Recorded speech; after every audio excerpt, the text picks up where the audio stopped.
Vamos começar aqui um mergulho profundo na arquitetura e nas tensões do nosso Sistema Nacional de Vigilância Sanitária, o SNVS. O objetivo é realmente dissecar essa engenharia complexa, que foi criada para regular essa área de atrito entre o risco sanitário e os interesses do mercado.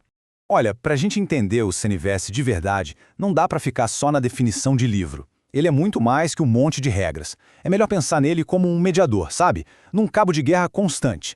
De um lado, a gente tem os interesses do mercado, a economia que precisa girar. Do outro, o nosso direito fundamental à saúde, que está lá na Constituição. E a grande virada de chave do sistema foi exatamente essa: deixar para trás aquele modelo antigo, que era mais reativo, de só punir depois do problema acontecer, e adotar um paradigma de gestão de risco. Ou seja, um jeito mais inteligente e sistemático de olhar para o futuro. Então, nosso caminho aqui vai ser o seguinte.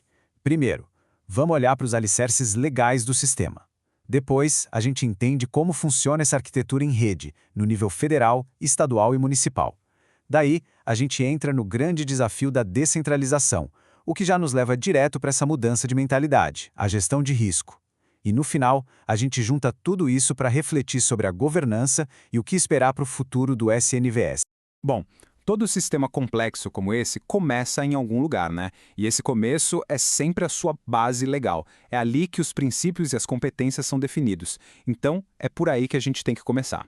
E o marco zero da vigilância sanitária moderna no Brasil é este aqui, a Lei 9.782 de 1999. Ela é um verdadeiro divisor de águas.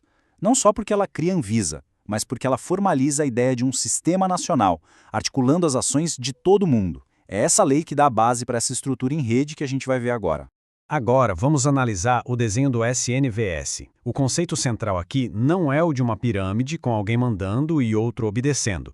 A ideia é uma rede de cooperação, o que, convenhamos, é bem mais complexo de se gerenciar. Esse diagrama mostra bem o coração do modelo. Percebe que não tem uma hierarquia clara, uma pirâmide?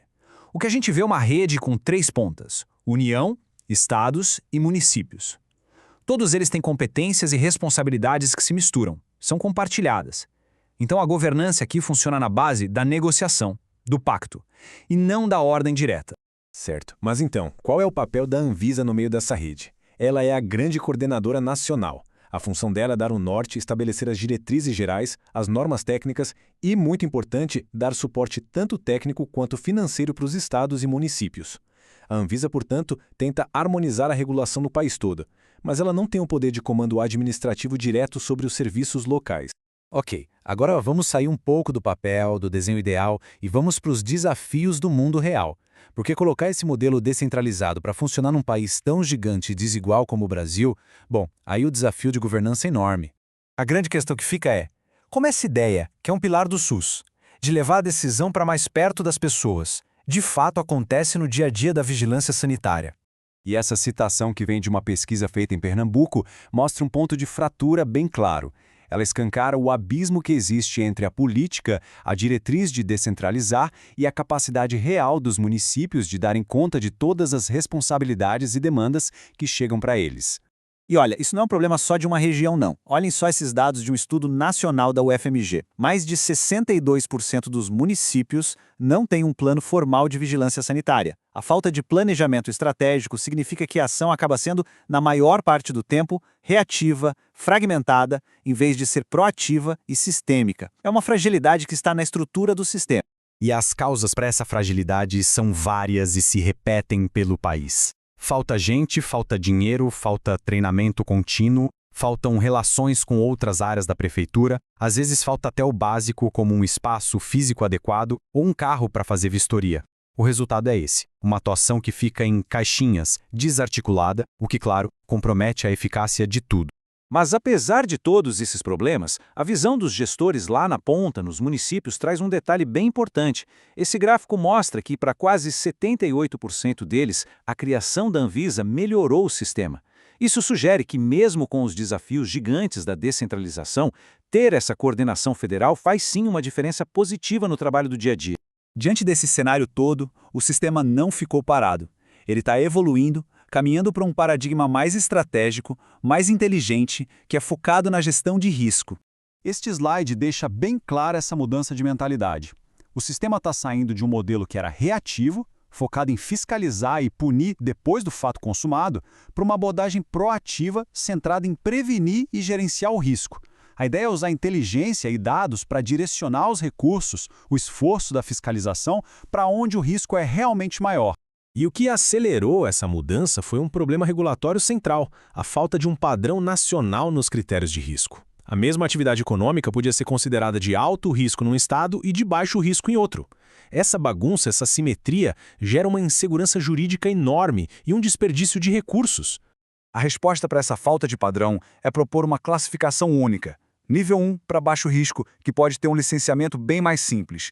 Nível 2 para risco médio, onde o dano é reversível. E nível 3, alto risco, que é onde a vigilância tem que botar toda a sua energia. Essa escala permite usar os recursos de uma forma muito mais racional. Os objetivos dessa nova abordagem ficam bem claros, né? É modernizar o SNVS, tomar decisões com base em dados, acelerar o licenciamento sanitário e, o que é fundamental, conseguir equilibrar a proteção da saúde de todo mundo com a garantia da liberdade econômica. Para fechar, vamos juntar todas as peças e olhar para as tensões que, com certeza, vão continuar moldando o futuro desse sistema.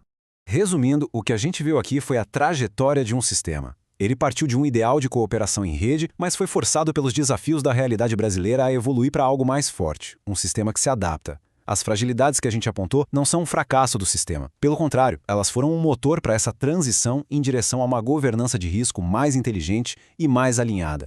E a gente termina com a pergunta, que no fundo continua no centro de todo esse debate. Num sistema federativo, cheio de desigualdades, como a gente encontra o equilíbrio perfeito entre proteger a saúde de todos e, ao mesmo tempo, garantir as liberdades econômicas? Essa é a tensão constante, o desafio diário que o SNVS precisa gerenciar. Muito obrigado pela atenção.